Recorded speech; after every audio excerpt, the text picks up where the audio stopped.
Eh bien, bonsoir à tous. On est vraiment très content de vous accueillir ce soir au Hub ABPI France pour le lancement de ce nouveau service dans le cadre du plan Deep Tech, service qu'on a développé avec France Industrie. Vous allez voir que c'est une longue histoire de coopération quasiment depuis le début du plan Deep Tech.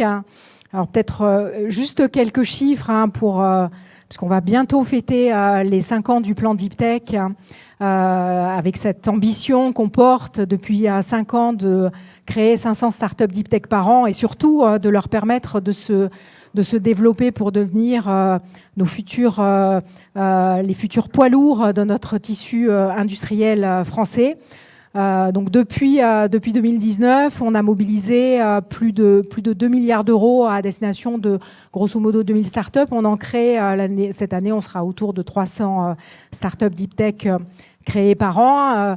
La mobilisation de beaucoup de moyens aussi, au-delà des moyens publics que j'évoquais sur le financement, des moyens privés, puisque le capital risque s'est largement mobilisé vers la Deep Tech. Au début du plan Deep Tech, on était à un peu plus d'1 milliard. Là, cette année, on va terminer à plus de 3 milliards d'euros levés. Et donc, malgré la crise, on voit que la Deep Tech continue, la Deep Tech est résiliente et les startups Deep Tech continuent de se développer. Je parlais d'argent, mais ce qu'on voit, c'est que le facteur limitant dans la Deep Tech, c'est pas forcément l'argent, même si c'est toujours un élément qu'il faut aller chercher, on le sait tous. Le facteur limitant, c'est les talents et c'est la mobilisation, la capacité à constituer des équipes qui vont être capables à la fois de faire démarrer les startups, mais aussi de leur permettre de se développer. Et sur la Deep Tech, c'est particulièrement vrai parce que beaucoup d'entrepreneurs sont des primo-entrepreneurs. C'est pour ça qu'on a développé aussi de nombreux dispositifs d'accompagnement. Ce sont des primo-entrepreneurs et ce sont des scientifiques qui sont très pointus dans leur domaine, mais qui n'ont pas forcément l'expérience, la connaissance de ce qui se passe dans une entreprise quand on va chercher de nouveaux marchés, qu'on cherche à se déployer, qu'on cherche à s'industrialiser, à monter une chaîne logistique, des chaînes de production, etc. Et donc, dans ce cadre-là, la construction, le fait d'être capable d'attirer des talents dans ces entreprises et la conviction qu'on partageait avec Jean-Philippe depuis le début que ces talents, ils sont là, ils sont présents, ils sont dans nos grandes entreprises françaises et que finalement, on parle beaucoup de coopération start-up grand groupe, mais c'était aussi une façon de mobiliser les startups, de mobiliser les grands groupes au travers finalement des compétences qui sont présentes pour qu'elles aillent aider ces jeunes entreprises. Et voilà, on a beaucoup travaillé, on a tourné autour du sujet, on a construit un POC, on a fait des tests. Et là, voilà, on passe... on déploie. Voilà, on déploie, on passe à l'acte et donc on est très fiers de vous annoncer l'ouverture de ce service à qui on a donné le petit nom de Mercato et dont on espère qu'il va exploser et s'aimer durant l'année 2024 et les années à venir et du coup vraiment créer un flux de transfert de talents entre ce monde des startups et ce monde des grands groupes. Bon, bah, t'as tout dit. Bon, déjà, merci à vous, BPI France, d'organiser cet événement ce soir. Alors, pour tout vous dire, en toute transparence, on était un peu inquiets parce que c'était la remise de Légion d'honneur d'Alain Aspect ce soir. On pensait que vous alliez être nombreux à être invités. Et finalement, vous êtes venus, donc on vous remercie pour ça. Merci. Bon, pour revenir sur la genèse, donc je représente France Industrie, où je suis directeur innovation et industrie du futur. Et assez tôt... il y a 3-4 ans maintenant, on a créé un partenariat avec BPI France pour rapprocher deux univers, donc l'univers des grandes entreprises industrielles et l'univers des startups deep tech à vocation industrielle ou pas d'ailleurs. Parce qu'on est persuadé qu'il y a plein de voies de fertilisation croisées. Donc on a créé notre startup commune qui est le dispositif du transfert de compétences. Donc là on termine le POC, la phase pilote, et on entame une nouvelle phase comme les startups qui est celle du déploiement industriel, on va dire, du dispositif qu'on vous présente ce soir. Alors on l'a fait sur dans nos collaborations, on l'a fait sur le financement, on l'a fait sur la commande, on l'a fait sur la R&D. Et il manquait un sujet qui est celui des compétences. Pascal en a déjà pas mal parlé, mais c'est un vrai levier pour maximiser le taux de réussite de ces jeunes entreprises. Ces compétences, on les trouve beaucoup dans les grandes entreprises. Et on est persuadé qu'en faisant circuler les talents, dans une logique d'action collective vers la réindustrialisation, on arrivera à réussir ce pari en fait de la réindustrialisation du pays. Donc voilà, l'idée c'est de vraiment de rapprocher ces deux univers et que ensemble on parvienne en fait à cet objectif de 100 usines par an dans les prochaines années. Voilà, merci beaucoup pour votre présence et on va vous présenter tout ça en détail. Voilà, vous allez tout savoir sur le sujet avant d'en discuter autour d'un cocktail.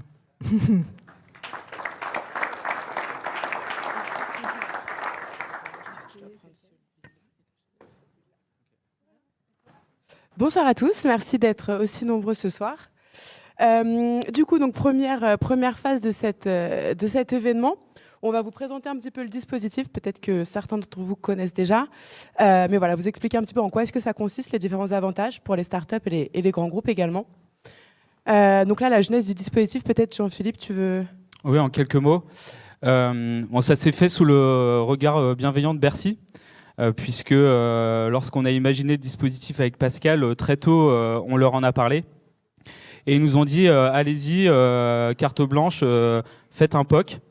Et on verra ensuite comment on pourra vous appuyer et soutenir l'initiative. Donc, ce qu'on a fait, vous avez compris, hein, c'est la circulation des talents, le transfert de compétences, qui s'appuie sur un cadre juridique existant. Donc on n'a pas réinventé, révolutionné les choses, mais en tout cas on a créé un nouveau cadre pour permettre, vis-à-vis de cette cible start-up. Donc la genèse de tout ça, c'est la co-construction du dispositif en réunissant au démarrage des représentants de grandes entreprises et des CEO de start-up pour comprendre quelles pouvaient être leurs attentes réciproques et aussi quels pouvaient être les freins au dispositif. Et à partir de tout ça, on a lancé ce pilote qui a été opéré par InSkip. Et d'ailleurs, j'en profite pour remercier un homme de l'ombre ici présent qui s'appelle Jean-Jacques, qui a fait énormément. Bravo à toi. Et à l'issue de cette phase de pilote, et on développe le service avec BPI France. Et je te laisse la parole. Entendu. Donc je prends le relais. Du coup, donc on est parti d'un constat. De toute façon, on va enfoncer peut-être un peu une porte ouverte, mais il est vrai que voilà, le sujet des partenariats entre start-up et grands groupes est toujours assez délicat du fait d'une méconnaissance des demandes. Alors attends, Jean-Philippe, j'ai mon anti-siège derrière toi. Merci. Du coup, donc déjà, c'est vrai que ce qu'on peut constater, les startups deep tech sont généralement créées par des profils scientifiques. De fait, ces profils ont peut-être une méconnaissance également des critères des grands groupes, des manières de fonctionner des grands groupes. Donc déjà, premier petit obstacle. Deuxièmement, alors même quand on commence à nouer des partenariats, les startups vont se retrouver souvent dans l'incapacité de pouvoir produire au niveau industriel. Parce que pour ça, il faut des compétences aussi assez ciblées et les deep tech cherchent toujours des moutons à 5 pattes. Et troisième petit point, sur les sujets de sourcing, notamment pour les CVC, le fait de méconnaître la deep tech, le fait de fait, en fait, les CVC vont être moins attirés par les deep tech, qui sont quand même des startups assez risquées. Donc partant de ces trois constats, on s'est dit qu'il fallait faire quelque chose et donc du coup créer un dispositif qui peut être une clé pour fluidifier les collaborations entre startups et grands groupes, startups deep tech et grands groupes notamment. Donc là, on tenait à remercier toutes les personnes qui ont participé à la construction du dispositif.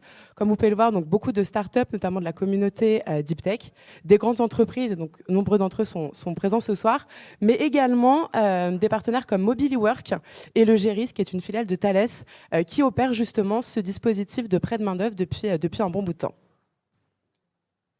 Alors, en quoi ça consiste donc ? Pour aller assez vite et dans les grandes lignes, dans tous les cas avec plaisir pour en reparler durant le cocktail. Donc déjà, on s'appuie sur un cadre légal qui existe déjà. Donc c'est le cadre du prêt de main-d'œuvre. Sauf que nous, ce qu'on propose, c'est une refacturation, en fait un partage des coûts du salarié à 50-50. Et pour que ce soit possible, il faut que ça soit depuis une entreprise de plus de 5000 salariés vers une start-up de moins de 250 salariés. Donc premier point. Deuxième point, évidemment, ce placement, ça suppose la signature d'une convention tripartite. Il y a un avenant au contrat, forcément, qui va être signé.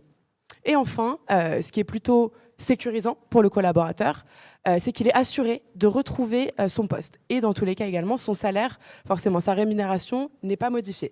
Donc, on a ça qui est stable. Et en plus, à l'issue de la mission, il va pouvoir récupérer son poste. Et nous, du coup, dans nos ateliers de travail, ce sur quoi comment est-ce qu'on a un peu adapté, et nos recommandations, du coup, sont sur la partie droite. Donc déjà, voilà, c'est cette prise en charge à 50-50. Alors après, c'est ouvert à la discussion, hein, c'est entre la start-up et le groupe, du coup, que ça se décide.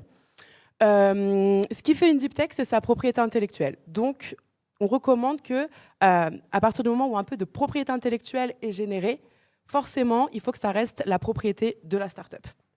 Et troisième point, on recommandait des missions. Alors au début, on était parti sur des missions de 6 à 12 mois et on a ouvert au placement court, et on va en parler dans tous les cas tout à l'heure lors d'une table ronde. Donc voilà un petit peu en quoi consiste ce dispositif. Et on avait également travaillé sur des profils prioritaires. Et ça, on va aller voir juste après. Alors du coup, on se dit côté start-up, forcément, les avantages sont assez obvious. Côté grand groupe, en fait, voilà un petit peu. Donc on a repéré quatre éléments. Donc tout d'abord, à quoi cet échange peut répondre comme objectif ? Déjà, développer une culture d'innovation. On sait très bien que travailler en start-up permet de développer des compétences de couteau suisse, on va dire, beaucoup d'agilité, tous ces mots-clés qu'on connaît tous par cœur. Mais voilà, et on peut parler un peu d'une espèce de dispositif de formation en conditions réelles. Ensuite, dans tous les grands groupes, on a des programmes pour les hauts potentiels, les fameux iPods. Et donc du coup, on se dit que ce programme peut-être comme un MBA du 21e siècle, où du coup, on envoie ces talents se former. Et ça leur permet justement de comprendre mieux les mécanismes d'innovation, et également ensuite pouvoir redistribuer et infuser dans le grand groupe, en y revenant, tout ce qui va être des éléments assez importants pour la transformation digitale des entreprises. Ensuite, troisième point, un autre désavantage, peut-être donc de booster ses experts. En fait, comment est-ce qu'on va pouvoir choisir la manière dont, comme une start-up va aussi pouvoir choisir un grand groupe peut-être parmi tant d'autres, ça va être en fonction de l'expertise des personnes, le secteur sur lequel ils sont. Et donc du coup, dans les grands groupes, il y a énormément d'experts sur des sujets, par exemple, en énergie ou peu importe. Et donc, du coup, ces experts, sortis de leur zone de confort, vont aussi se rendre compte qu'ils ont d'autant plus que leurs compétences sont d'autant plus précieuses et qu'elles peuvent être mises au service de start-up. Et enfin, alors ça, on le sait, il y a des salariés qui peuvent être en perte de vitesse, qui ont besoin d'une bouffée d'oxygène parce ils ont la quarantaine, la fameuse crise de la quarantaine. Ils ont besoin peut-être de voir autre chose. Et en fait, pouvoir respirer un petit peu en start-up peut... Ça marche aussi pour la cinquantaine et la soixantaine. Hein.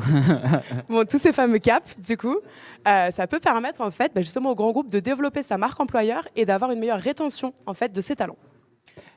Et donc du coup, soit l'employé revient au sein du groupe, ou soit il décide justement de quitter le navire et d'intégrer la start-up définitivement.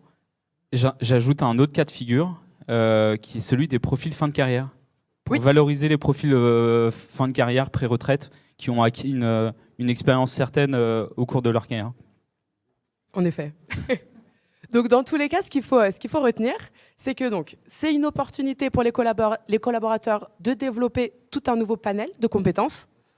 Ça permet, c'est peut-être justement ce que je disais, de réduire un petit peu ces frottements qu'il peut y avoir dans les collaborations. Un vive ma vie d'entrepreneur, en fait, permet de se mettre dans les chaussures de l'autre et peut-être donc de fluidifier un petit peu tout ça. Et ça permet de développer une culture d'innovation à l'intérieur du groupe. Alors, pour les startups, ce qu'on avait identifié comme mission prioritaire, mais ce n'est pas des missions, c'est pas les sujets uniques. Déjà, les sujets d'industrialisation, vous en parlez avec Pascal du coup en intro. pour passer en fait du prototype vraiment à l'échelle plus industrielle, monter toute une ligne de prod, voilà, solliciter, enfin, mettre en place toute sa supply. Des sujets de business développement, parce qu'en fait, peut-être avoir un insider qui va du coup parler le langage grand groupe permettra de mieux vendre la solution. Sur des sujets réglementaires également, une deep tech par essence est en rupture avec l'existant, donc la réglementation n'est pas toujours adaptée. Et en fait, il faut savoir naviguer dans toutes ces organisations pour pouvoir faire évoluer la réglementation au mieux. Et enfin, sur des sujets de financement, ça peut être donc structurer les comptes d'une entreprise, savoir où aller chercher de l'argent à droite à gauche, par exemple pour aller lancer une fameuse usine, ou sinon pour se mettre vraiment au carré en vue d'une levée de fonds. Aller chercher de l'argent à BPI France, par exemple. Oui. Et des talents. Du coup, voilà, donc pour la start-up, donc ça lui permet d'avoir une connaissance sectorielle, un apport business et surtout de structurer une fonction clé à forte valeur ajoutée. On a plusieurs formats, donc on n'est pas, c'est ce que je vous disais, on peut aller donc d'un jour, une semaine, un mois, un an. Donc les placements courts, alors après ce sont nos recommandations, je ne vais pas tous vous les lire dans tous les cas, vous aurez tous ces éléments ensuite. Mais voilà, l'idée, c'est que ça puisse être associé à un dispositif de formation. Ensuite, on a les placements hybrides, un peu comme une alternance. Donc là, c'est par exemple dans l'optique d'un partenariat ou d'un investissement. Par exemple, le fameux sujet des CVC.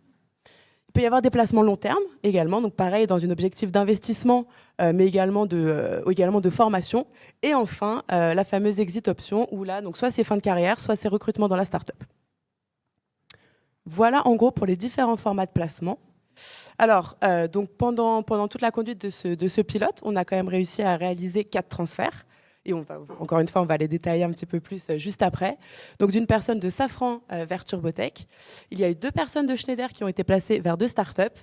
Et enfin, une personne de Thales placée chez Flying Whales. Et donc du coup, on a décidé de lancer donc ce service en grande pompe ce soir. Ce service s'appelle Mercato. Il est donc sur notre site qui s'appelle ledeeptech.fr. Alors, je vous ai plutôt simplifié le process. Là, vous voyez un petit peu à quoi ressemble le service. Donc, vous arrivez sur cette page. Vous avez toutes les dernières offres des startups qui sont publiées. Donc voilà, vous avez absolument toutes les indications. Donc, quand vous êtes une startup, vous voulez publier une offre, vous cliquez juste sur « Je veux publier mon offre ». Donc, nous, après, derrière, donc, tout est mis en ligne. Quand vous êtes dans le profil grande entreprise, donc premier cas de figure, vous êtes un salarié, vous souhaitez candidater pour une mission. Il faut mettre forcément sa RH dans la boucle, naturellement. Et donc, du coup, ensuite, vous êtes recontacté par la start-up. Et inversement, on va avoir donc des personnes qui sont aux fonctions donc, talent et RH dans les grandes entreprises qui peuvent avoir en tête certains profils qui pourraient être intéressés par ce dispositif. Et donc, l'idée, c'est que cette personne-là va du coup en discuter avec le salarié et ils postulent ensemble. Et donc suite à ça, voilà, la start-up recontacte et on a mis toute une FAQ en ligne avec toutes les questions qui se posent très souvent et également toute une boîte à outils avec des modèles d'avenant au contrat par exemple, voilà, pour que ça fluidifie au maximum les placements des salariés. Voilà pour les explications. C'est clé en main, effectivement l'aspect juridique était très important et c'est la raison pour laquelle pendant la phase pilote on a aussi construit cet environnement juridique avec des contrats types, des clauses types.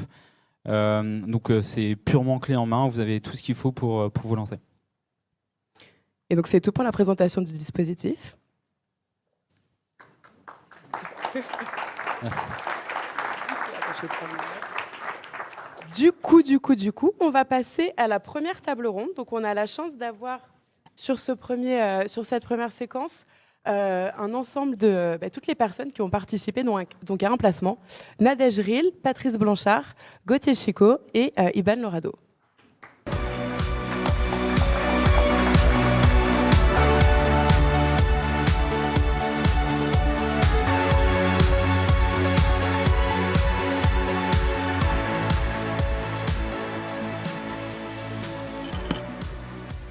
Bonsoir à tous, à nouveau. Merci d'avoir accepté de témoigner, du coup. Et félicitations encore pour ce placement qui est très réussi. En guise d'introduction, je vous propose peut-être de vous présenter un par un et de mettre en valeur un peu les connexions que vous avez les uns avec les autres.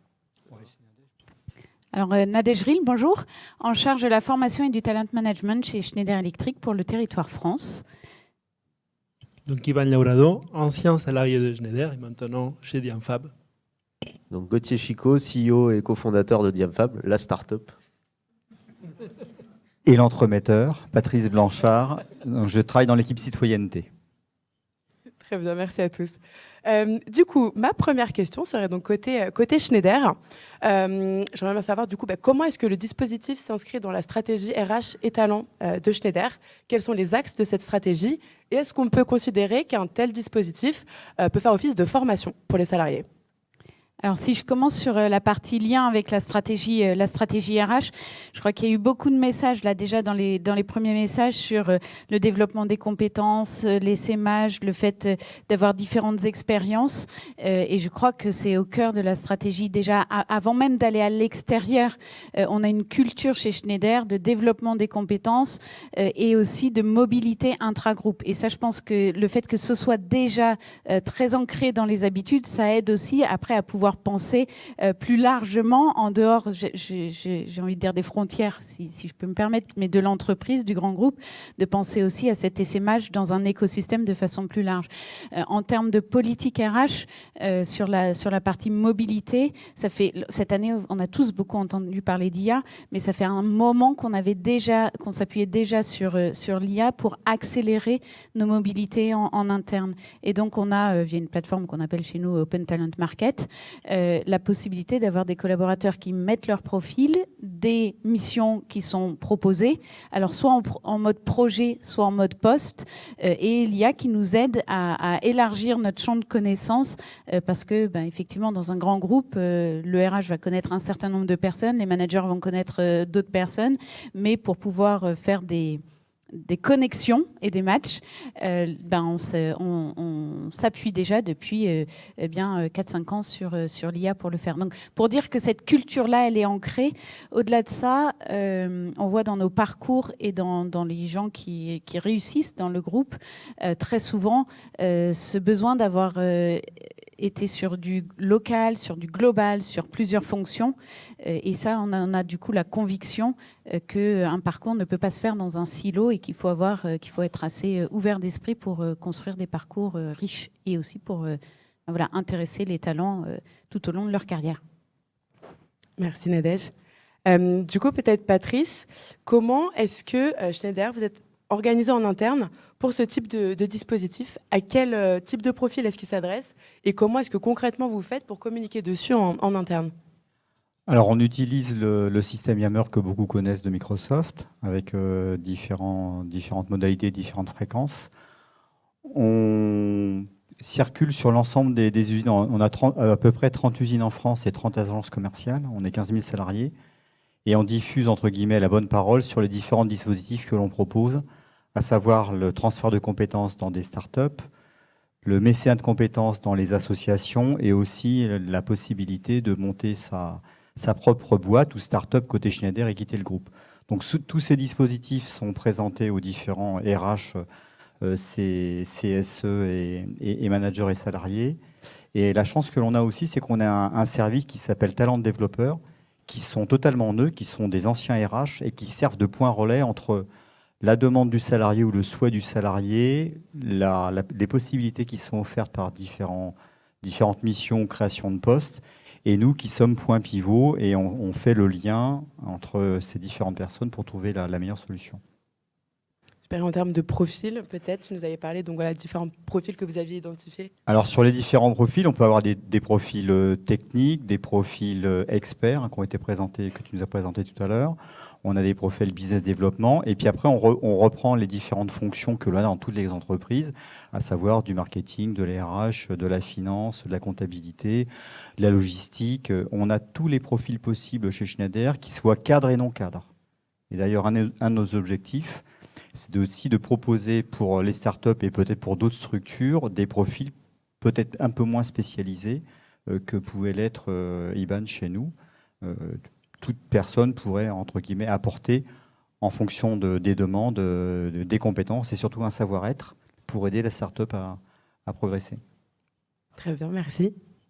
Et ensuite, comment est-ce que ça se déroule, le placement d'un salarié comme IBAN? Est-ce qu'il a été livré à lui-même? Est-ce qu'il y a un accompagnement en amont, un suivi? Oui, alors, mon chef n'est pas là, heureusement. Non, il n'a pas été livré à lui-même. On assure un suivi en interne et avec nos partenaires. Donc là, on était avec Géris. Et tous les, on va dire, 2-3 mois ou peut-être 2 fois par an, ça dépend de la situation que vit le salarié dans l'entreprise. On fait des points sur différents thèmes.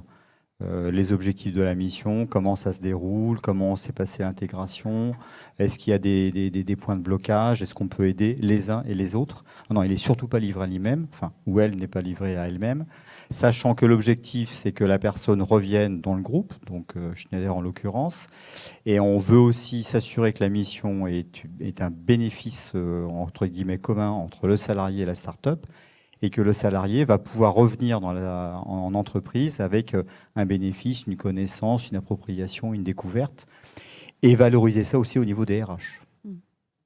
Je me permets juste de rebondir là-dessus, mais ça c'est super important. C'est-à-dire que je pense qu'il ne faut vraiment pas le voir comme à sens unique et se dire dans le grand groupe on a tout un tas. Oui, on a des expertises, mais en fait il faut vraiment le voir aussi comme la personne qui va aller dans un autre environnement, quand elle revient extrêmement riche de plein d'autres compétences qu'elle diffuse. Enfin, vous avez parlé des SMH, mais c'est les SMH dans les deux sens en fait, et qu'elle diffuse au sein de l'organisation, parce que aussi c'est deux modes de fonctionnement, et quand on est en croissance, en hyper croissance, on a d'autres qualités qu'on développe. On est peut-être moins sur des process qui sont très structurés, et ça permet aussi de ramener au sein de l'organisation une agilité qui est extrêmement importante pour les grands groupes aussi. Ivan, peut-être, est-ce que tu peux nous donner ta version des choses? Bien sûr. Donc, le lendemain de mon anniversaire de mes 40 ans, non, mais blague mise à part. Donc moi, j'ai presque démarré ma carrière au sein de Schneider. Et après plusieurs fonctions, dans le cadre d'une réorganisation, donc j'étais dans une situation donc en transition. Et donc, avec Nadège en personne, d'ailleurs, on a fait le suivi sur quelles sont les différentes possibilités. Et parmi ces possibilités, donc il se trouve que Patrice, à droite, il y avait l'option, moi, la première option, la raison pour laquelle j'avais tapé à la porte de Patrice, c'était plutôt pour l'entrepreneuriat. Je voulais savoir, j'avais envie d'entreprendre aussi, comment on peut m'accompagner, etc. Et donc il m'a dit, mais tu sais, il y a encore une autre chose, il y a ce passe compétences, donc je ne connaissais pas. Et donc ça m'a attiré, et parmi les entreprises qu'il y avait dans la liste, tu en avais choisi 3, dont Diamfab, évidemment, numéro 1. Et de toute façon, tu te souviens, je dis, soit Diamfab, ce ne sera aucune. Parce que... Et donc, Diamfab, pourquoi? Juste, je présente l'entreprise, Gauthier. Donc, c'est vraiment, là pour le coup, c'est une deep tech. Donc, c'est une entreprise qui fait la synthèse du diamant, et non pas pour les mettre dans des bagues, mais vraiment pour les propriétés semi-conducteurs et quantiques de matériaux, qui promet d'ici quelques années, vos voitures qui seront toutes électriques, vos composants dedans pour gérer le moteur, ils vont être en diamant, et si possible, Diamfab, n'est-ce pas? Et juste, on parle de demande start-up et grand groupe, mais en fait, nous, quelque part, on a l'ambition que c'est juste une question de temps. C'est-à-dire que peut-être d'ici quelques années, on sera à côté en disant, ça sera un grand groupe.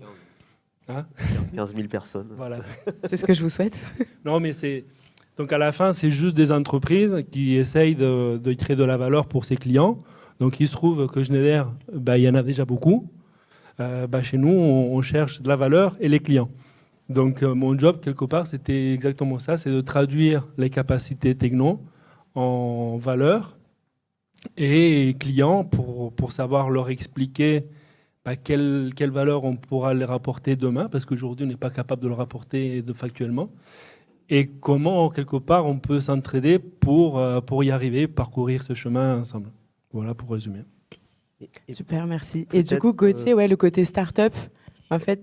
et même avant de raconter de comment ça s'est fait, peut-être même sur le côté le salarié de Schneider livré à lui-même, il y a eu un gros travail avant que la mission démarre aussi, où on a beaucoup échangé avec Ivan, déjà pour voir si ça pouvait fitter, et puis pour être sûr que la mission qu'on avait proposée, elle avait bien été comprise, parce que pour résoudre un problème, il faut savoir le verbaliser déjà, ce qui n'est pas évident. Et donc on s'est assuré qu'effectivement Ivan allait y trouver quelque chose, qu'il allait s'éclater, et que nous, on pouvait compter sur Ivan pour cette mission. Donc ça, c'était, quand je dis avant, c'était, je pense, peut-être pas 6 mois, mais presque, entre avril et septembre, avant que ça commence, on a échangé à plusieurs reprises là-dessus. Et après, chez Diamfab, comment ça s'est passé? Donc on a participé à la construction du programme pilote avec BPI. Nous, on avait, pour faire simple, on avait commencé à planter des graines. On savait qu'il fallait aller vers des groupes industriels pour justement aller vers le marché. Et donc ces groupes industriels avec qui on veut travailler, c'est d'abord des partenaires, et puis après ça deviendra des clients. Sauf que pour aller vers des groupes industriels, il faut parler l'industriel. Avec mon associé, on a créé la boîte, on est des produits de la recherche académique tous les deux. Et donc, on avait suffisamment développé la techno. On était à une étape charnière où on la sortait du laboratoire. On commençait à échanger justement avec ces groupes industriels. Et donc, on avait besoin, moi j'avais dit au début, un super BizDev, au sens où le but, c'était plus de nouer des partenariats et justement de préparer l'industrialisation de la techno derrière. Et donc, on avait proposé cette mission qui s'est retrouvée sur le bureau de Patrice. Et puis c'est comme ça qu'on a trouvé, on a eu le match, comme tu disais tout à l'heure. Et donc ça s'est bien passé, puisqu'on on a aussi, je pense, pris le temps de se connaître, comme je disais tout à l'heure. Et puis après, avec le suivi qu'il y avait au fur et à mesure, et ça nous a permis de bien travailler ensemble et d'avoir des beaux résultats et donc à la fois de transformer des essais qu'on avait déjà initiés un peu avant, et puis de s'ouvrir aussi vers le marché de façon un petit peu moins timide que ce que peut faire un chercheur. Quelqu'un qui est un peu câblé chercheur, il va se brider souvent sur certaines choses. Ivan, il a plus cette vision long terme, et il est capable d'aller vendre des choses sur le long terme. Ça nous a énormément aidé, puisqu'on a multiplié notre chiffre d'affaires par 10 en un an. Donc on partait d'un petit chiffre d'affaires, et donc c'était vraiment un catalyseur en fait de ce qu'on avait pu faire pendant les 4 premières années de vie de la boîte. Et c'est un catalyseur qui est arrivé au bon moment. Et s'il était arrivé plus tard, si on avait dû faire un recrutement classique, ça aurait été peut-être trop tard et ça n'aurait pas eu le même effet. Et donc là, ça a été efficace, parce qu'on avait accès à ce vivier de talents avec une présélection avant qui est faite dans ces grands groupes. Et donc on a gagné énormément de temps, et on a pu faire voilà, le côté catalyse. Il est assez, le mot, il est bien représentatif. Ouais. Super, merci beaucoup. Alors du coup aussi, petite question aussi, on se dit, voilà, c'est quand même 2 mondes qui sont assez différents. Est-ce que tout le monde n'a pas forcément un profil adéquat pour une aventure entrepreneuriale? Comment est-ce qu'on peut s'assurer que, alors, par exemple, côté Schneider, que le salarié peut avoir les bonnes compétences et qu'on peut lui garantir un épanouissement? Je pense qu'il y a plusieurs steps, en fait, plusieurs phases. La première, et qui est le premier critère pour nous, c'est de s'assurer que c'est quelqu'un qui porte les valeurs de l'entreprise et qui est dans une dynamique professionnelle. Donc Iban disait, moi je pensais à monter ma boîte, typiquement. Donc c'était quelque chose que j'avais en tête, qu'on a partagé, et il y avait d'autres options. On réfléchissait à plein d'autres options. Mais du coup, c'est déjà ça important de se dire, on envoie quelqu'un alors qui va normalement revenir, qui va peut-être rester, partir.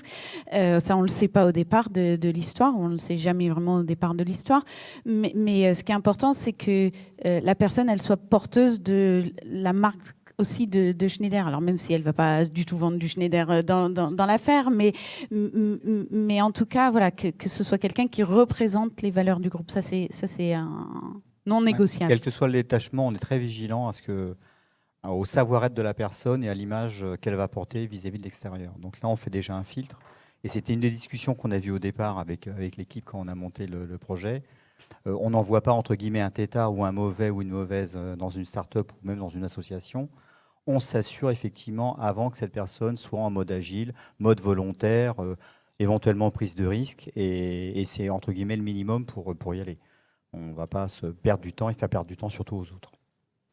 Et puis après, en termes de compétences, je crois que ça a été bien évoqué sur le fait qu'en fonction des projets, là, ça va être une compétence différente. Puis vous avez bien identifié aussi les types de compétences, d'expériences sur de l'industrialisation, sur du bizdev, mais voilà, ça dépend par rapport à ce dont l'entreprise a besoin, de savoir aller accorder un logisticien, quelqu'un qui vient du commerce, quelqu'un qui a fait de la transfo, de savoir aller identifier ces compétences. Vous parliez de levée de fonds aussi, éventuellement financière, mais voilà, c'est à chaque fois dans le cadre d'un projet, et ça c'est extrêmement effectivement important, tout comme on le ferait en interne pour aller identifier un profil qui correspond à un temps T d'une histoire, d'une entité et à un besoin de compétences. Mais on parle de compétences. Voilà. Et Gauthier, peut-être aussi, côté startup, Pardon, Patrice, tu voulais ajouter quelque chose? C'est quand même, donc, on parle d'une répartition des coûts, on est quand même sur un réel investissement, un pari, risque. Comment est-ce que... Alors, tu nous as dit qu'il y avait une phase d'adaptation. Est-ce que peut-être tu as quelque chose à ajouter? Effectivement, ça a un coût pour la startup. Et alors, au début, on réfléchit, on se dit, oui, c'est un coût important, forcément, parce qu'on fait avec des bouts de ficelle dans une startup, souvent au début.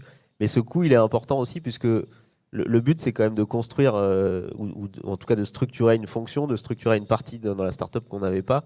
Donc, c'est bien que ça commence à avoir un coût et qu'on commence à budgétiser ça et que ça soit une partie importante.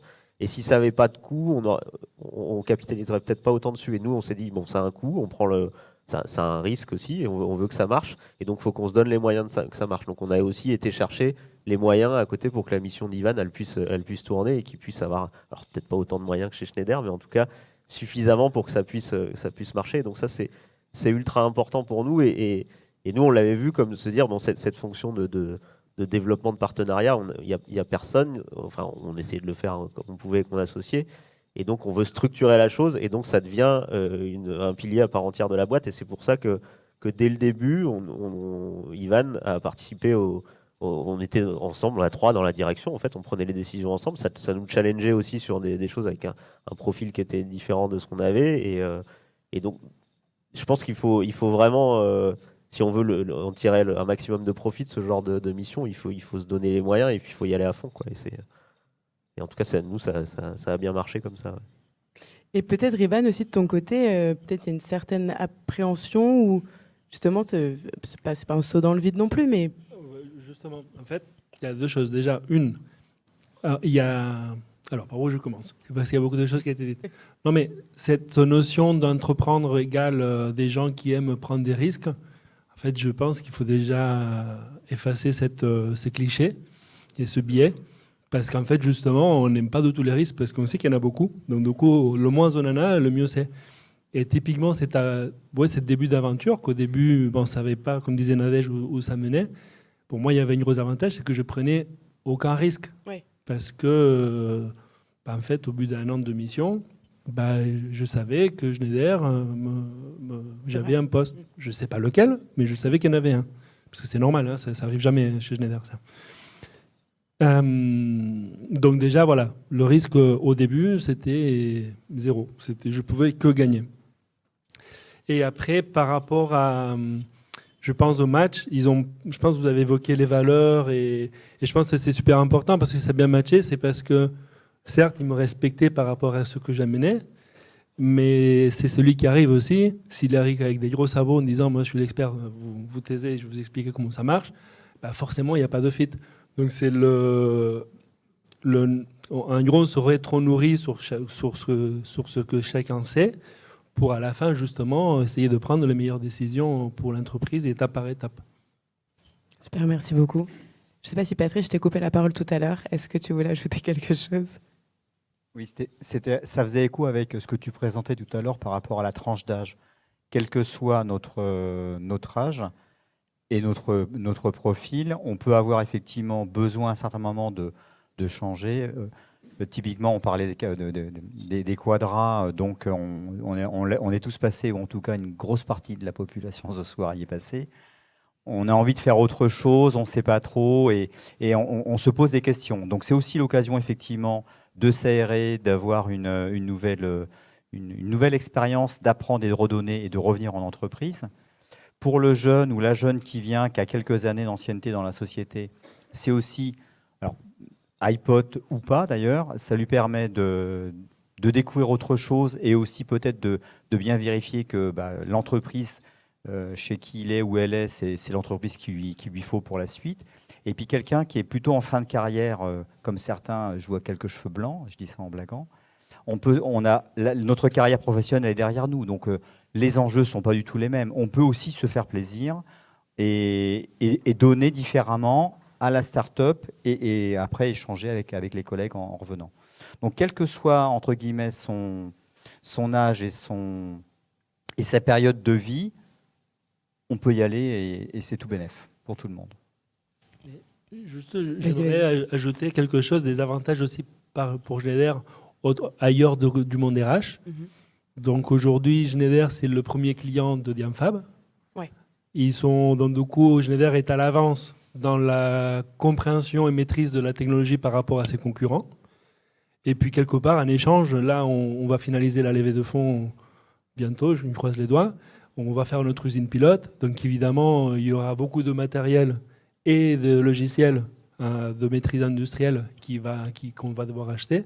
Donc forcément, Schneider va être dans les préférés de suppliers. Donc à la base, à la fin, c'est aussi la maturité de l'entreprise et de moi, que ce soit en fait qu'on n'est pas marié, on a une relation et qu'après tout est possible et qu'il ne faut pas faire un flanc de il a quitté l'entreprise, c'est la fin du monde. Non, c'est la vie professionnelle, chacun fait sa carrière, fait ses choix et voilà, c'est très bien comme ça. Et peut-être pour le côté, l'exemple qu'Ivan disait qu'un de nos clients c'est Schneider, effectivement, c'est ça apporte aussi, on parle de compétences, moi je trouve qu'il y a eu le côté compétences et connaissances aussi. Connaissance de ce milieu industriel que on n'avait pas la connaissance avec Ralen, mon associé. Et ça nous a aussi énormément apporté de crédibilité par rapport à ces acteurs-là. Pour le coup, on discutait avec des gens de Schneider depuis 3-4 ans. On n'a jamais réussi, nous, à transformer l'essai. Après, il y a eu d'autres choses dans le contexte, mais Ivan a su, justement, en faisant la passerelle entre ces deux mondes, la traduction, comme il disait tout à l'heure, et ce côté crédible, puisque on était 3, et on voit bien qu'un tabouret à 3 pattes, c'est beaucoup plus stable qu'à 2 pattes. Et du coup, on a énormément de crédibilité par rapport à nos partenaires industriels. Et on parlait de levée de fonds aussi. Quand on a fait le roadshow et qu'on s'est mis à 3 avec les fonds, ça avait beaucoup plus de puissance que juste les 2 fondateurs, même si on n'est pas des branques. Hein. Mais en tout cas, il y avait vraiment un équilibre qui était évident et qui rassurait aussi énormément les investisseurs d'avoir des gens de différents mondes et qui savent en plus travailler ensemble en harmonie. Donc, Super. Eh bien, écoutez, merci beaucoup à tous les 4 pour ce témoignage très concret. J'espère que ça a inspiré la majorité d'entre vous. Et du coup, nous allons pouvoir passer à la deuxième table ronde. Pas du tout.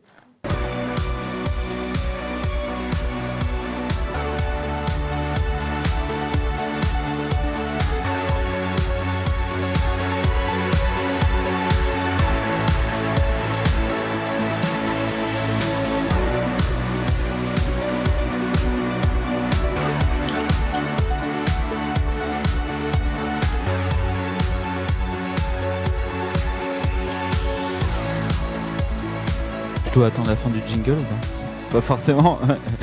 Ok, merci. Alors on poursuit cette soirée par une seconde table ronde. On a voulu vous présenter des approches un peu différentes que ce qui vous a été présenté juste avant. Et pour ça, j'ai le plaisir d'accueillir 4 personnes. Donc Aurélie Giroux, je vous représenterai après, hein, mais Aurélie Giroux, Benjamin Braun, Nathalie Collignon et Jean-Luc Streck. On a tous plus de 40 ans, là, c'est la running joke de la soirée. Bon, moi je ne sais pas encore, désolé. Mais bienvenue Nathalie. On dit que la primauté. Donc je passe tout de suite la parole à Aurélie Giroux qui travaille pour le groupe Safran. Aurélie, tu étais auparavant directrice des coopérations externes au sein du CVC du groupe Safran. Donc le CVC, c'est le fonds d'investissement du groupe. Et désormais, tu es DG de Safran Reos, qui est le leader mondial en développement des systèmes optomécaniques. C'est ça. Et lorsque tu étais au CVC, vous avez opéré un placement chez Turbotech, donc une start-up qui produit des solutions de propulsion aéronautique, donc dans le cadre du fonds. Et là, c'est une approche intéressante, puisque ça faisait partie aussi de votre stratégie, puisque Turbotech est un de vos investissements. Et donc la question, c'est au moment de vous lancer, qu'est-ce qui vous a incité en fait à le faire? Alors, merci pour la présentation, merci pour le petit mot sur Reosc, du coup. Je suis pas venue avec mes flyers. Donc, qu'est-ce qui nous a incité? D'abord parce qu'on est signataire du manifeste des grandes entreprises pour les startups. Donc, chez Safran, comme dans la vie, quand on prend des engagements, on fait en sorte de les tenir. Donc voilà, c'est d'abord ce qui nous a incité, c'est votre initiative. Et puis ça s'inscrit et ça s'inscrivait et ça s'inscrit toujours dans le cadre de la mission de Safran vis-à-vis du développement de l'écosystème des startups deep tech et industrielles qu'on projette comme nos futurs fournisseurs, clients et partenaires, et du rôle qu'on a joué dans leur développement. Donc voilà ce qui nous a d'abord amené à se pencher sur ce dispositif et à l'inscrire ensuite chez Safran, lui donner du sens chez Safran dans le cadre du développement des talents. Voilà, parce que on pense aussi, et ça s'est concrétisé et confirmé par la suite, que c'est un bon outil à offrir aux collaborateurs du groupe dans leur parcours de carrière pour aller acquérir et développer de nouvelles. Alors on a parlé de connaissances, de compétences. Moi, je parlerais simplement d'expérience en fait, et de partager cette expérience et d'acquérir de nouvelles compétences. Voilà, tout simplement. Concrètement, comment ça s'est fait? Qui vous a mis en relation? Comment ça s'est opéré d'un point de vue contractuel, etc. Parce que c'est bien aussi d'expliquer le revers du décor. Concrètement, on a passé du temps avec toi, avec Jean-Jacques, justement pour réfléchir au format du dispositif. Alors pareil, on a commencé par se dire que ça avait du sens pour Safran et pour les startups de travailler avec des startups qui sont dans notre écosystème. Parce que c'est aussi un levier pour apprendre à mieux se connaître, à travailler ensemble, à se projeter aussi ensemble, et que ça avait plus de sens de travailler avec des startups avec lesquelles on travaillait déjà, ou au sein desquelles on était déjà présent au capital, ou avec lesquelles on avait l'intention de développer des coopérations. Donc c'est d'abord ce qui a drivé aussi l'identification des partenaires. Assez naturellement, du coup, Turbotech s'est présenté comme étant volontaire. Et puis avec la direction des talents en interne, on a réfléchi au profil pour qui ça pouvait avoir du sens au moment dans leur carrière où elles étaient un peu comme toi, se poser aussi des questions, à réfléchir à la suite. Et ça nous a semblé être une belle option. Et ça fonctionne. Ouais. Et quel profil a été choisi en interne Safran pour le transfert? Alors, on était plutôt sur un profil, un qualiticien, donc une fonction. On va parler de fonction support. Ça nous a aussi paru important, effectivement, dans le driver d'identification de ce match, parce que au moment aussi du développement de Turbotech et de leur développement industriel, la qualité, Turbotech font des moteurs d'avion, tu l'as dit tout à l'heure. Ça avait beaucoup de sens d'avoir un qualiticien d'expérience avec le référentiel qualité, habitué au référentiel qualité des grands avionneurs, décliné dans un grand groupe. Donc il a apporté toute son expérience et son expertise. Voilà. Merci. Benjamin, alors toi, tu viens d'une grande entreprise, mais pas une entreprise industrielle, parce que tu viens travailler chez Google. Tout à fait. Et alors vous avez une approche qui est assez diamétralement différente, mais qui est dans la même logique. Puisque, donc déjà je te présente, pardon, j'en ai commencé par là. J'ai parlé de Google. J'ai pas dit que tu étais un ancien de BPI France, mais je l'ai dit quand même. Aujourd'hui, tu diriges un programme partenarial orienté start-up à impact, qui ont une forte composante technologique, qui a été lancé en 2021. Ouais. Et donc ce programme a plusieurs composantes, notamment via l'apport d'expertise sur des sujets techniques et un axe plus orienté business et levée de fonds. Donc aujourd'hui, vous avez réussi à impliquer un grand nombre de salariés et vous avez accompagné 500 startups, ce qui est assez considérable. Est-ce que tu peux nous présenter un peu plus en détail ce programme et quel bilan vous en faites? Avec plaisir, je suis déjà très honoré d'être là ce soir. Alors, j'ai travaillé pour BPI France, mais je ne suis pas un ancien de BPI France. Mais déjà à l'époque, on travaillait sur les grands groupes et les startups et comment les faire travailler ensemble ici au Hub.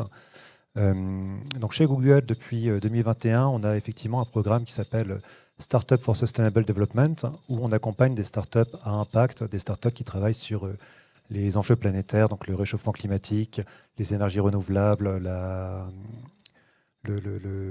sécurité alimentaire et d'autres sujets. Et on les accompagne de plusieurs manières, comme tu l'as dit. Le point en particulier que je voulais développer ce soir, c'est comment on utilise, entre guillemets, des collaborateurs de Google pour aider ces startups. Et donc, on a des startups qui sont présentes dans 70 pays. On est nous-mêmes présents dans de nombreux pays et on a plusieurs centaines de collaborateurs Google qui peuvent se porter volontaires, qui se portent volontaires pour aider ces startups.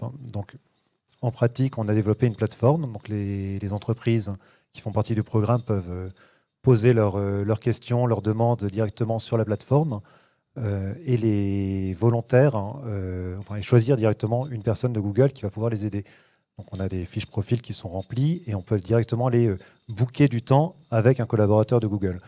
Soit sur des expertises très techniques, très liées à ce qu'on fait chez Google, de la technologie, de l'IA, du hardware, soit, comme vous l'avez développé dans les exemples précédents, sur des choses aussi beaucoup plus larges, du développement commercial, l'organisation d'une équipe, le marketing, toutes les fonctions en fait, d'une grande entreprise qui sont bien représentées chez Google. Donc on a, sur ces 500 entreprises, on en a une trentaine qui sont situées en France, dont Géosophie qui est là ce soir. Et voilà ce que je peux vous dire pour vous, juste vous présenter le programme. Ça coûte à la startup qui fait la demande d'un expert ou Non, c'est un programme entièrement gratuit pour les startups. Google, nous, on le fait dans le cadre de notre responsabilité sociétale. On le fait parce que c'est intéressant pour les collaborateurs de Google. Là aussi, ça a été bien développé dans les exemples précédents, mais chez Google, quel que soit l'âge des collaborateurs, on a beaucoup de collaborateurs très jeunes qui participent aussi à ces programmes parce que dans leur journée, dans leur semaine, dans leur année de travail chez Google, ça va être quelques heures qu'ils vont aller consacrer à des startups ou quelques journées. Ça va leur faire une aération, ça va les intéresser, ils vont se lancer dans d'autres sujets et parfois ça va même devenir la partie la plus intéressante de leur job.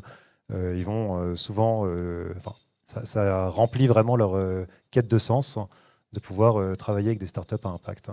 Alors, on comprend bien ce que ça apporte à la startup, aux salariés, tu viens de le dire, et qu'est-ce que ça apporte à l'entreprise, à Google en l'occurrence?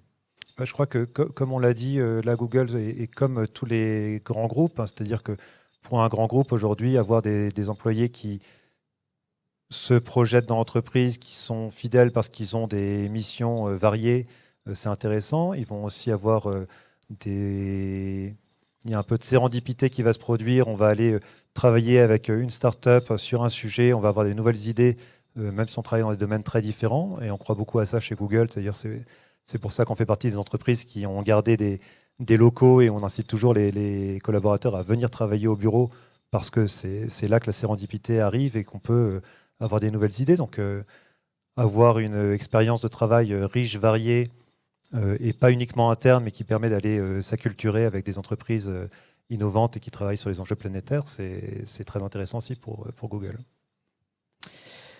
Nathalie, on a grand écart, on va dans le nucléaire, tu travailles chez Orano, où tu es directrice de l'innovation, un acteur majeur de l'énergie nucléaire, qui compte un peu moins de 20 000 personnes sur à peu près tous les continents, et majoritairement en Europe.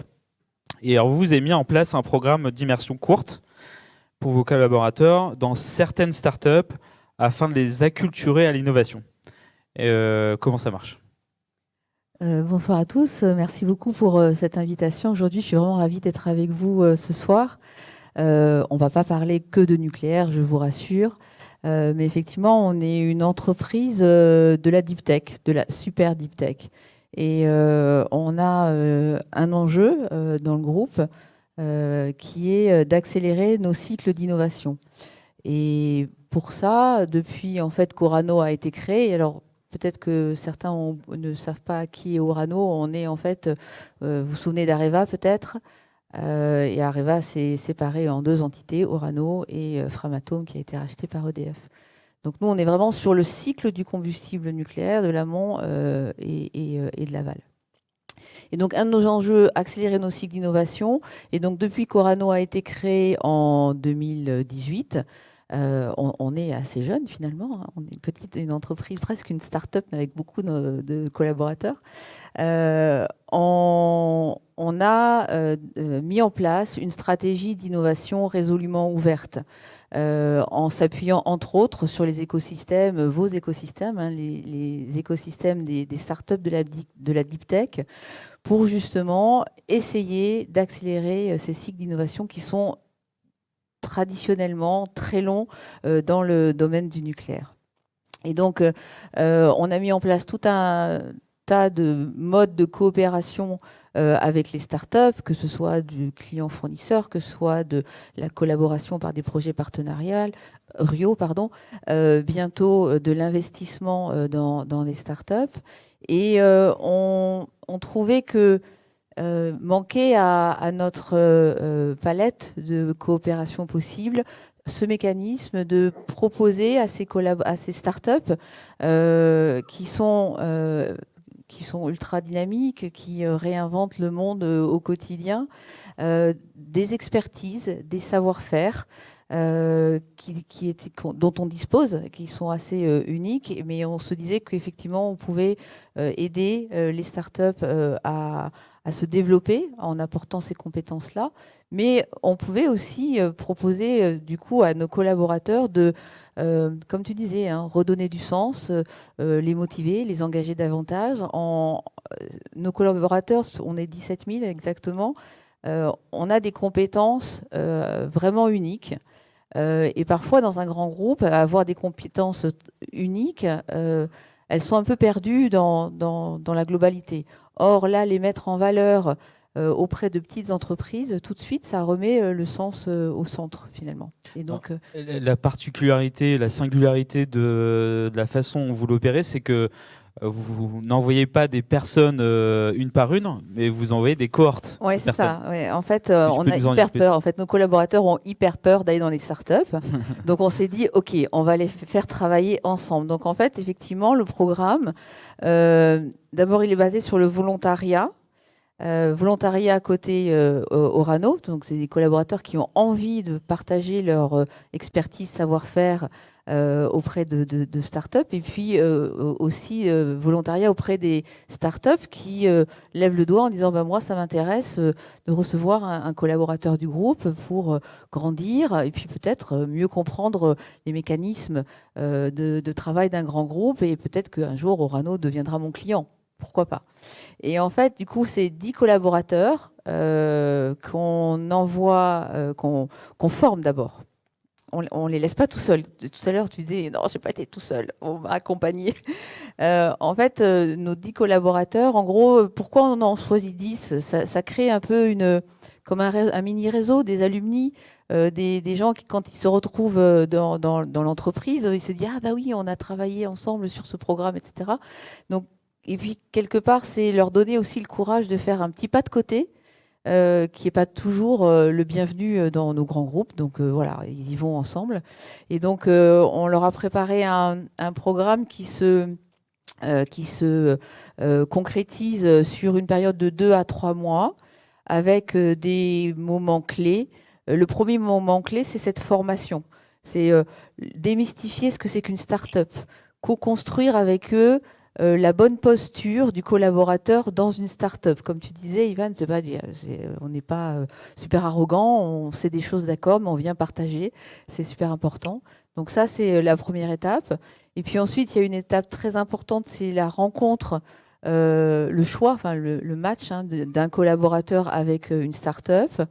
Et une fois qu'elles se sont trouvées, la start-up et le collaborateur se rencontrent et identifient ensemble le sujet sur lequel elles vont travailler collectivement pendant... Alors, c'est très court, hein, tu disais très court, c'est 3 demi-journées. C'est court, mais ça permet déjà, pour nous, c'est un test, hein, on fait un POC avec ce programme-là, en se disant si ça fonctionne bien et si ça crée de l'appétence, on pourra peut-être proposer des durées plus longues. Mais en tous les cas, on a déjà un retour très, très positif de ces 2 projets qu'on a déjà lancés avec les RH et avec les Finance. Et là, on en a 2 nouveaux à lancer avec, autour de l'économie circulaire et du recyclage. C'est notre cœur de métier. Hein. Et puis, autour des matériaux et du génie civil. Voilà. Oui, donc les placements en cours, ça a été une façon de vous embarquer dans le dispositif et peut-être d'aller vers des placements plus longs plus tard. Voilà. Et justement, pour parler de placements plus longs, merci Jean-Luc d'être présent. À l'origine, tu travailles chez Thales. Et avant Thales, tu étais chez Dassault Aviation. Donc, tu as une carrière assez riche puisque tu as passé une 30aine d'années chez Thales avant de rejoindre une start-up. Et donc cette start-up s'appelle Flying Wells, où tu es conseiller du président pour les affaires européennes. Alors je suis désolé parce que ça fait un peu lourdingue après toutes les mauvaises blagues qu'on a faites, mais c'était la question qu'on avait prévue. Comment, à un stade avancé de ta carrière, on passe d'une grande entreprise comme Thales à une jeune entreprise industrielle comme Flying Wells? Qu'est-ce qui fait que tu te sois posé la question de cette nouvelle aventure?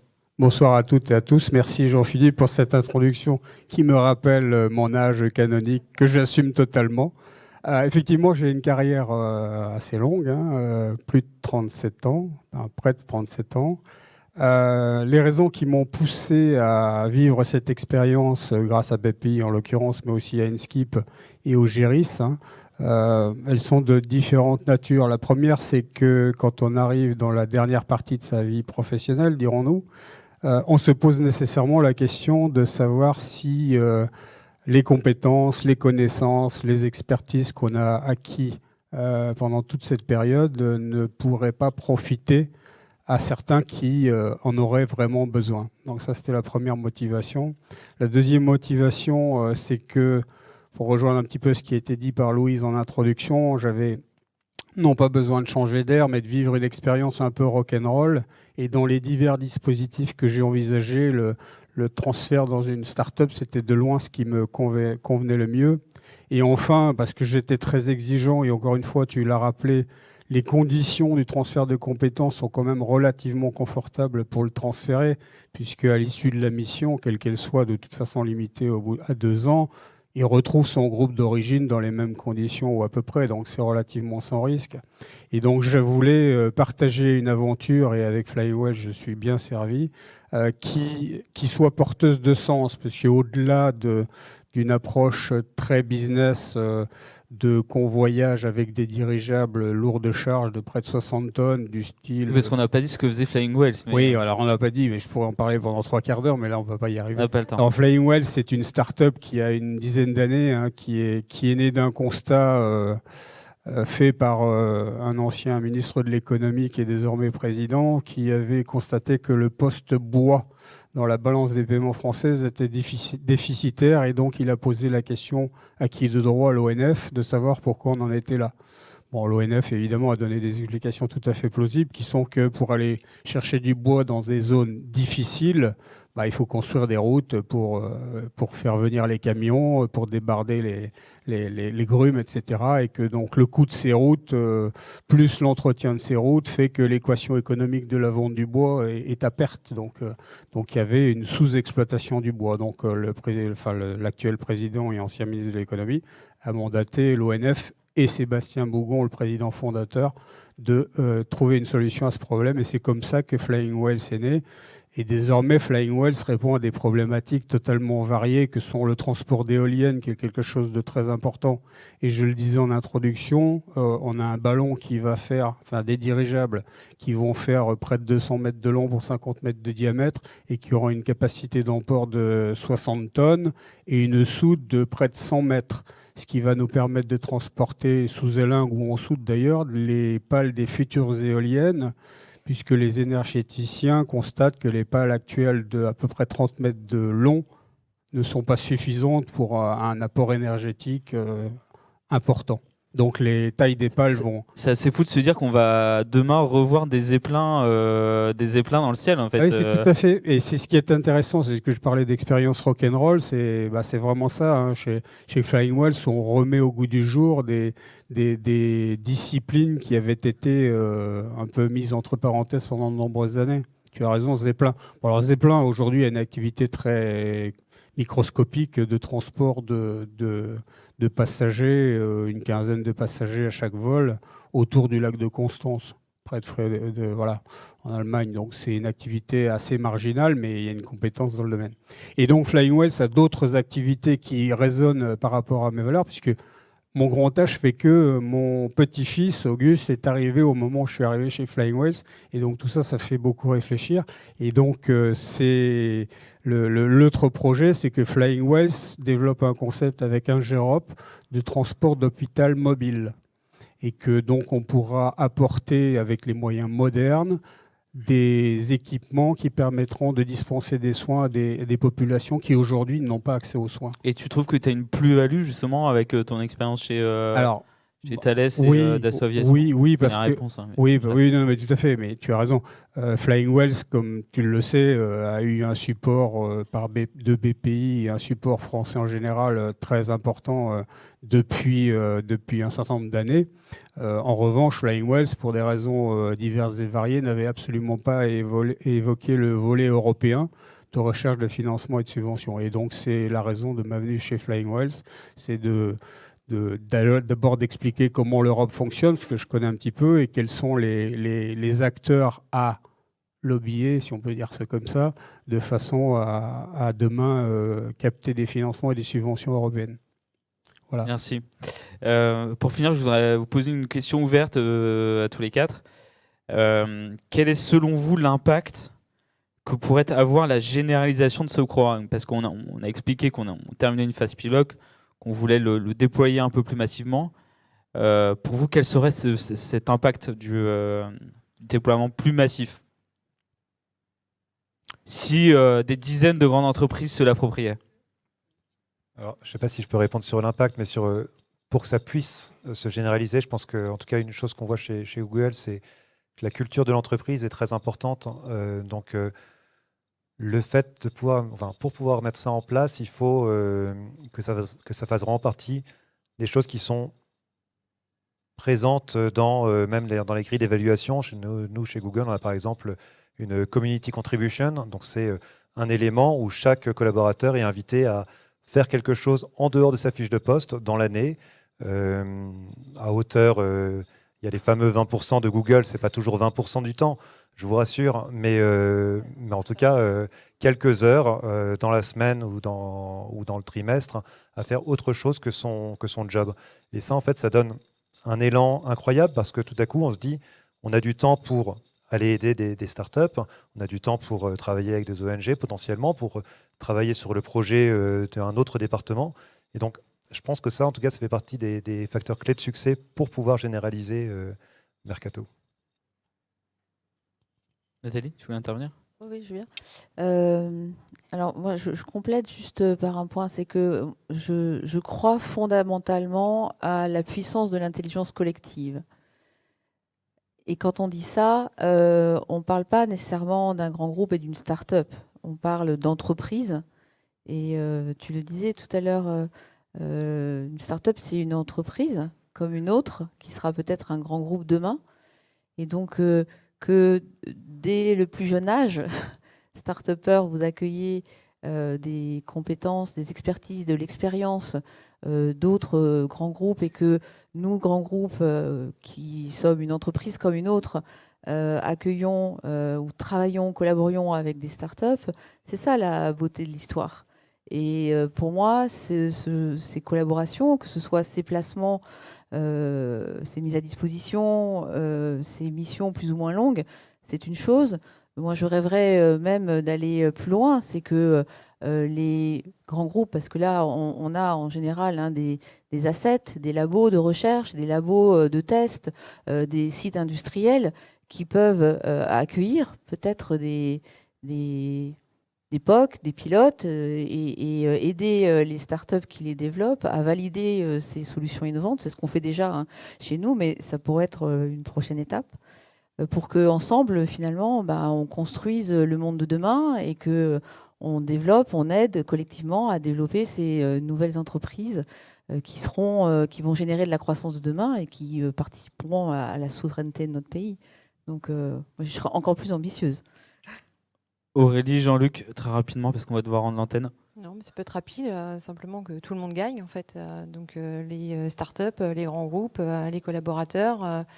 Donc, ça marche. Ce qui est intéressant, je pense, c'est la combinaison de tous les formats dont on a pu discuter. Parce qu'effectivement, les missions longues à grande échelle, c'est pas forcément non plus évident pour les grands groupes. Dans une période de croissance aussi, où les grands groupes sont aussi à se poser la question de la façon dont on peut attirer et retenir des talents. Donc c'est un levier. C'est pas forcément un levier si c'est sur des missions longues. Donc le format mission plus courte, mission de conseil, c'est aussi ce qu'on est en train de développer chez Safran, de façon à ce que ça soit beaucoup plus dynamique, à multiplier aussi ce type de mission, donc de quelques jours à quelques semaines, avec un format aussi, avec un partage du coût qui, pour le coup, la question se pose un peu moins, où on met plutôt à disposition ses compétences sur des expertises du type de celles qui ont été mentionnées aussi chez Google, plutôt sur des fonctions support, et telles que, et mettre finalement les collaborateurs des grands groupes à disposition des startups sur des missions telles qu'ils le feraient auprès de cabinets de conseil. Voilà, alors c'est peut-être faire attention au job chez les cabinets de conseil aussi, mais voilà, je pense que ça c'est vraiment une clé de succès pour le développement à grande échelle, où encore une fois tout le monde gagne, le grand groupe, les collaborateurs, les startups. Jean-Luc, très rapidement. Très rapidement, non, je pense que la généralisation des dispositifs présente l'avantage d'apporter des forces aux startups qui en ont besoin et de favoriser leur développement. C'est une aide qui est ponctuelle, mais c'est une aide qui peut être donnée dans un domaine qui n'est pas le domaine de prédilection des fondateurs. Voilà, donc c'est une aide complémentaire qui peut être utile pour que vous deveniez tous des licornes dans un futur proche. Bon, il me reste à vous remercier infiniment pour votre participation. Merci à toi. Merci Jean-Philippe. Soutien. Et je...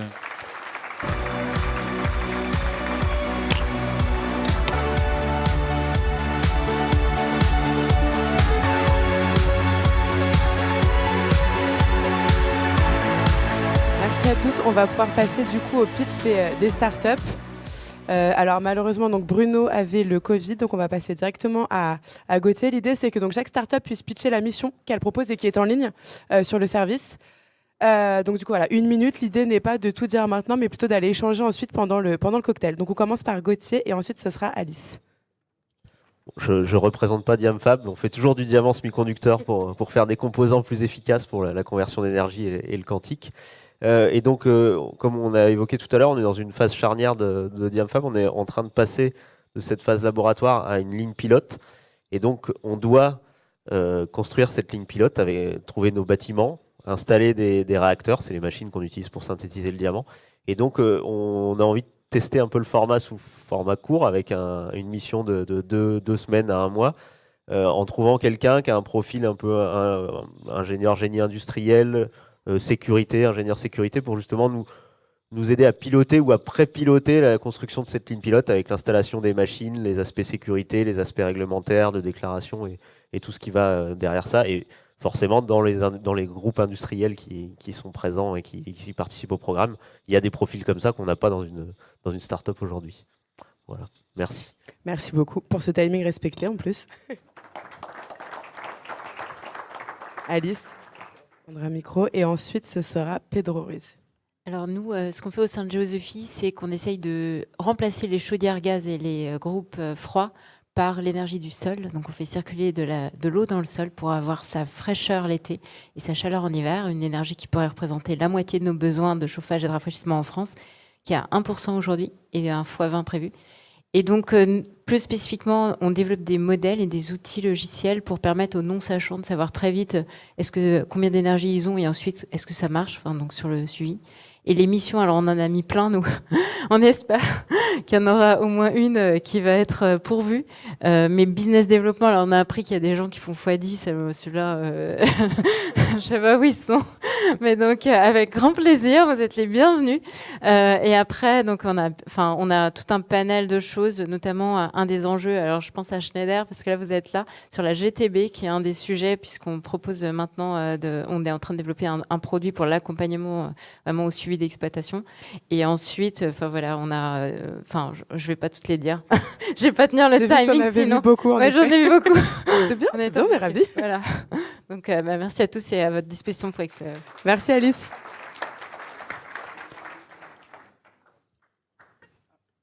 Alors, ensuite, ce sera donc Patrick, du coup. Voilà. Bonsoir, merci à tous pour nous permettre de présenter Geolith, qui est une société qui agit au cœur de la transition énergétique en proposant une technologie qui permet de produire du lithium de façon écologique et à partir des ressources locales. Notre technologie, qui s'apparente en filtre à lithium, pour simplifier un peu l'image, permet de réduire considérablement les impacts environnementaux des méthodes traditionnelles d'évaporation, tout en multipliant la productivité x2, voire x3. On a aujourd'hui 3 unités pilotes en Europe, en Amérique du Sud. Et on a été lauréat du programme Première Usine de la BPI, ce qui nous permet d'entamer justement notre industrialisation, passer à l'échelle industrielle. C'est dans ce cadre qu'on a besoin des profils liés à la structuration du service offre industriel complexe, au pilotage des contrats industriels complexes de plusieurs millions d'euros, et encore plusieurs petits profils, en petite façon de parler évidemment, des profils liés au bureau d'études, aux études d'ingénierie. Merci. Merci Pedro. Patrick. Bonsoir, Patrick McCarthy. Je représente Sakowin. Sakowin, c'est une jeune entreprise qui souhaite, et sa mission, c'est de contribuer à la décarbonation de l'industrie. À peu près 20% des gaz à effet de serre sont émis par l'industrie, et en particulier par des industriels qui utilisent et qui brûlent du gaz. La solution de Sakowin, c'est de transformer ce gaz en hydrogène. Donc, de dire à ses clients, ça peut être des gens qui font de l'acier, ça peut être dans l'agroalimentaire, des gens qui font du papier aussi, de leur dire, au lieu d'utiliser du gaz et de le brûler et d'émettre du CO2, utilisez l'hydrogène. La solution, c'est une solution qui transforme le méthane en hydrogène. Aujourd'hui, on a développé un démonstrateur pour cette solution-là. Et donc, on en est au stade du prototypage. L'industrialisation, ça viendra un peu plus tard, enfin la fabrication en série. Aujourd'hui, on en est dans un stade de prototype où on a surtout besoin de profils techniques du type technicien et ingénieur en électrotechnique, en automatisme, ça c'est pour Schneider entre autres, et en génie des procédés. Super, merci beaucoup. On passe aussi maintenant à Louis Ardavis.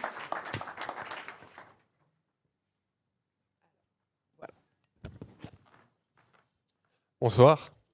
L'observation de la Terre est un secteur qui va prendre une importance cruciale dans les années à venir.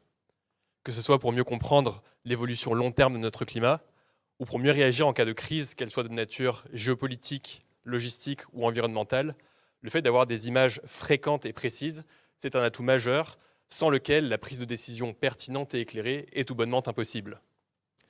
L'essentiel des données d'observation de la Terre aujourd'hui sont collectées par des satellites en orbite, ce qui limite à la fois la fréquence et la qualité des images qu'il est possible de prendre. Chez Stratolia, nous proposons un service d'observation de la Terre qui exploite des ballons stratosphériques pour fournir un service de haute résolution, flexible et à la demande. Et donc on cherche des profils à la fois ingénieurs et à la fois business développeurs. Merci. Merci beaucoup.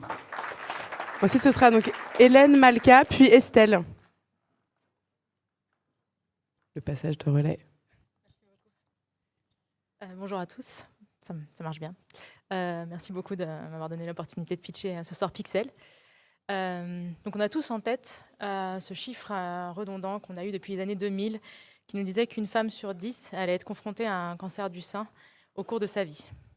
Et aujourd'hui, les chiffres ont changé, et malheureusement pas dans le bon sens. C'est plus une femme sur 10, mais une femme sur 8.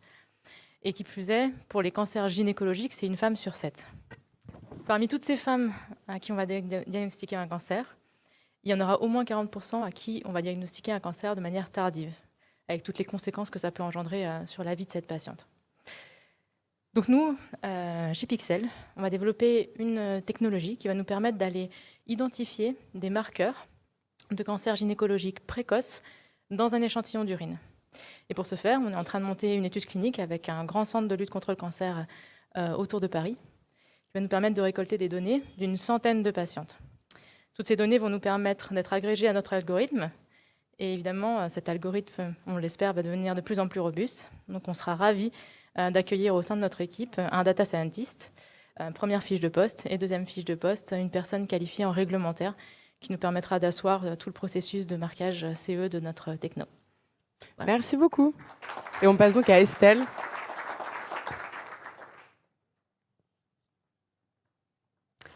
Bonsoir à tous. La chirurgie est la modalité unique, la plus efficace et la plus utilisée en première intention pour soigner le cancer.